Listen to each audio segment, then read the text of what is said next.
Simple ఒక మాట అంటున్నా, నువ్వే అంటున్నావు ఇది ప్రభుత్వ భూమి, మేము సుప్రీంకోర్టులో వేసినాము, మా ఆర్డీఓ వేసిండన్నావు. ప్రభుత్వ భూమి అయితే నీ హైడ్రా గడివిక్తుందా? ప్రభుత్వ భూములు కాపాడడానికి, చెరువులు కాపాడడానికే కదా హైడ్రా. వెళ్ళండి, నేను మంత్రి గారిని కోరుతున్న, నిజాయితీ ఉంటే, చిత్తశుద్ధి ఉంటే తక్షణమే ఆ కాంపౌండ్ వాళ్ళు తొలగించండి, బౌన్సర్లను, ఆ ఆక్రమణదారులపై క్రిమినల్ కేసులు పెట్టండి, అరెస్ట్ చేయండి, ఆ భూమిని ప్రభుత్వం స్వాధీనం చేసుకోండి, ఆ భూమిలో సాగు చేసుకున్న రైతులకు ఎంట్రీ ఇవ్వండి.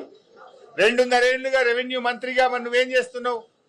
ప్రభుత్వ భూమి అని నిన్న చెప్పినావు కదా. If it is government land, why government is not taking action? As per the Land Ceiling Act, RDO is the custodian of the ceiling lands.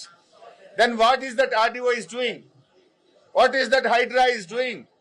పేదోళ్ళ ఇండ్ల మీదకి శనివారం ఆదివారం పై రాత్రికి రాత్రే కూలుస్తారు.